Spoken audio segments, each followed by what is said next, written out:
Thursday, everybody. I'm still ill, but on the road to recovery. Yes. If you watched my last video, you will know that I spent the weekend at this weekend-long conference thing. I got it! Why are you like this? One of the things in the video, there was a shot where we were sitting down and we all had these little juice packets, and we were like, oh, juice, yeah, juice.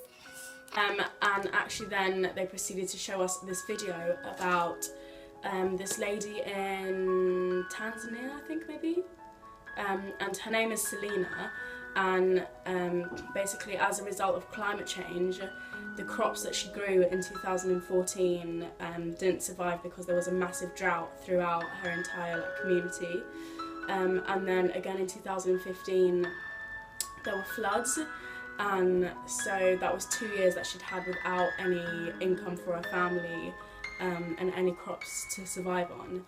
And so they showed us this video of basically in her local village they had this mill that you could go and push and grind up all of your corn, and the leftover bits in the mill, like all the residue that kind of builds up afterwards, people can go and take to feed their animals with.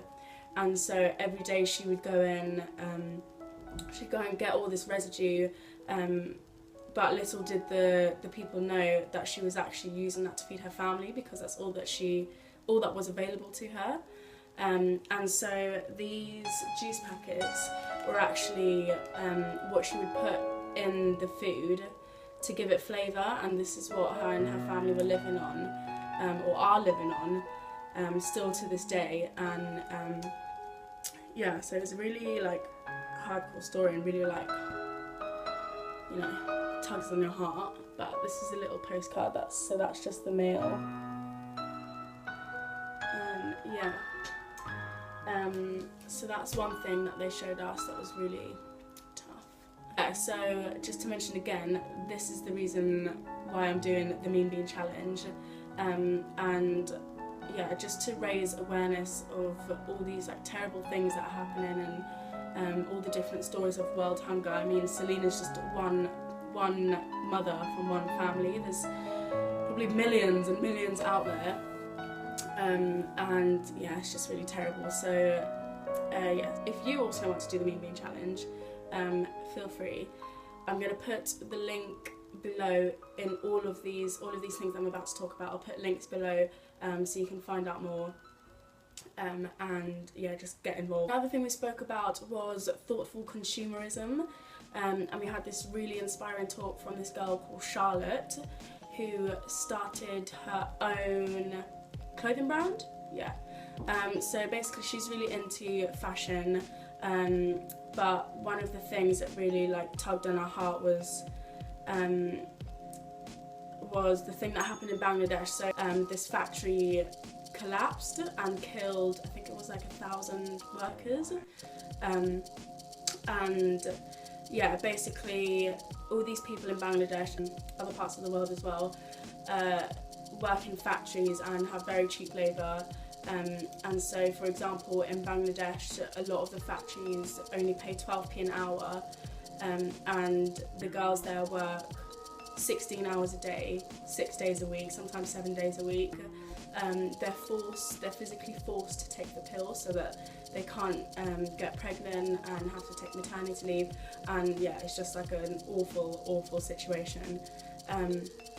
And so this girl Charlotte started her own ethical brand called Know the Origin, and the whole premise of it is that you know the origin of where your clothes are coming from.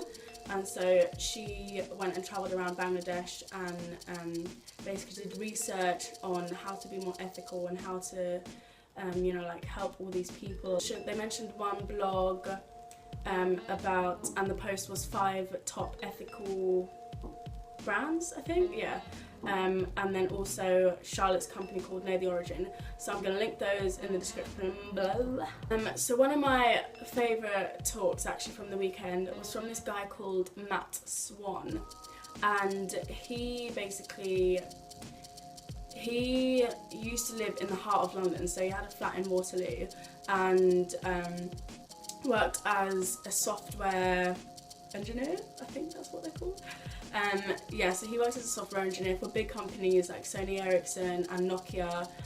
This was like way back in the early noughties when like mobiles were like new, and so he helped with like he helped create all that software, and basically decided one day to just like, he was intrigued about this whole minimalist idea, and so he was lucky enough that he had some like money from his job, which paid a decent amount, and so he had a lot of savings, and basically he did this thing called woofing.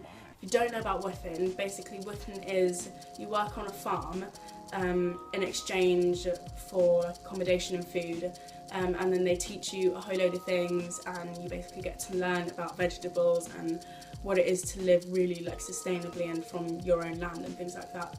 And so he did woofing in Dorset, I think it was, or Devon, I can't remember, to learn all of these different skills.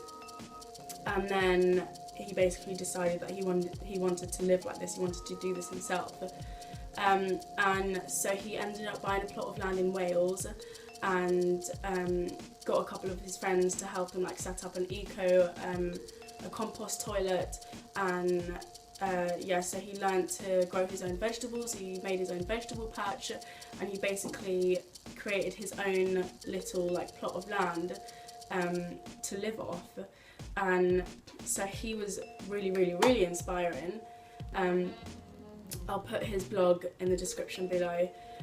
Another talk we had similar to this was on zero waste, and actually like knowing where your rubbish goes. Like obviously we know it goes in the bin, but then like where does it go after that? Like yeah, there are like dumps and places like that, and so your rubbish literally just goes back into the earth, or it gets burned, which then just gets released into the atmosphere, and obviously all of these things are terrible. And so there's this thing called zero waste, and the idea is zero waste. The guy that did the talk, he actually he's got a jar, a mason jar about this big, and this is his aim of waste for the entire year. Like I don't know about you guys, but me and my family definitely change the bin twice a week. So I mean, to go from like 2 bin bags a week to this tiny little thing is a big challenge, but I mean it's something that we should obviously all be thinking about. And so I'm gonna link below an article that basically teaches you how to do that if you want to. I think that's a really good idea. Maybe I'll start by like limiting our family waste to like 1 bin bag a week or something. So one of the things actually, or an answer that I really wanted to get from this weekend, was about eating meat, like being vegetarian or being vegan, because basically I was vegetarian for 2 years, and I did it not for, well I guess for like health reasons as well, but mainly because, you know, I felt bad for the animals, and so yeah, in Bangladesh I started eating meat again because like I do love meat. But I mainly started because for vegetarians the only option was egg, and so I ended up eating like 5 eggs a day, and I just couldn't take it anymore. I know, I'm weak. But yeah, so one of the answers I wanted to get was this whole thing about being a vegetarian and all of that kind of stuff.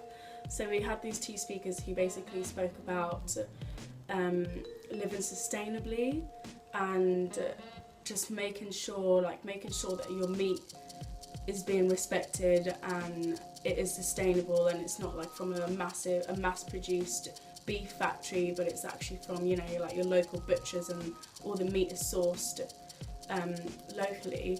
And one of the meals we actually had on, I think the Saturday night, is called a 25 mile meal, and basically it was this cafe called Lumberjack in Camberwell. You should all check it out if you live in London. And basically all their food there they sourced within a 25-mile radius, and yeah, so it's all like local and all sustainably sourced. And I mean, if you're living like that and you're just cutting down your meat consumption, then it makes a massive difference to the world. Another thing that was kind of briefly mentioned was being vegan. So I know that for me, I did try veganism once as well, but I don't drink a lot of dairy anyway, apart from cheese. But drinking dairy, I don't drink dairy. And I think just cutting down those type of things, because I do agree, like, dairy is bad, yeah. But then again, as long as you're like being sustainable about all of this stuff, then, you know, it's more acceptable. But yeah, if there is anyone out there who's thinking about going vegan or wants to go vegan, I'll link below this girl Michaela's blog. She has a whole blog about being vegan and going vegan and all the ins and outs and top tips, all that kind of jazz, so I'll link that below. So another thing that they did for us on the Friday night, our dinner was actually a food waste banquet. So they went to all the local supermarkets and basically asked for all of their food that they were about to chuck out at the end of the day, and our entire meal was made from the food waste of all these supermarkets. So that was amazing. And there's actually an app, this wonderful girl Zoe spoke about this app called OLIO, and it's a food waste app. And so basically, I'm not really too sure the ins and outs of it, but I'll link it all below as well. I think the basis is that you can tell people, like, you've got all this food, and then people will be like, I want your food. Something like that, I'm not 100% sure. But yeah, I'll link that below as well. So I've got this wonderful hoopla type fairy friend called Diana. Shout out to Diana, hey! She basically said that one of her New Year's resolutions is to each month change a part of her lifestyle to make it more sustainable and more eco-friendly, which I think is the best idea, because I mean, it's a gradual thing, but it's going to make some kind of difference. And so one of the things she mentioned is that she got a bamboo toothbrush, and so, you know, that's like 100% recyclable, and plastic toothbrushes are plastic, which is bad. As simple as that. And so the name of the company is called Maboo. It's called Maboo, so I will link that in the description. Another thing that she's doing is she changed to like a nicer toothpaste that has less chemicals, less bad things, better for the environment, all that jazz, and that's called Allodent. That's the brand of the toothpaste, I believe. And then, oh, this is a really good one. So cleaning products obviously have so many chemicals in, and they always, of course, like, it seems like, oh, let's spray all these chemicals to get all the germs away, but then there's so many chemicals everywhere, I don't know, it doesn't make sense in my head. But this is called ECOVER. ECOVER. And yeah, they sell lots of different like eco-friendly cleaning products, like fairy liquids, but not fairy. Yeah, you know what I mean. Washing up liquids, there we go. Yes, I'm going to link that all below. Other things that you can do, such as composting. I mean, there's literally endless things that you can do to just better the world the slightest amount. And if we all stick together, yeah. So any other like stuff, like maybe composting and things like that, I'll also link below. Just anything that I can find that you will find useful or helpful, I'll link below. I hope you enjoyed this video. Sorry that the vlog would have been a bit like cut start. It was such a like jam-packed weekend. But yeah, just thought I'd let you know the next TEARFUND event is it's for vlogging actually. So I think they've partnered with YouTube, and so they're running a free event for 18 to 25-year-olds, I think. on the 25th of March. It's free to register and sign up, so I'll link that below. And yeah, so that should be good. God's timing is always perfect. Yeah, so I'll see you next week with another video. Bye! Have a good weekend. Not today, Satan, I'm immune to your temptation. Not today, Satan.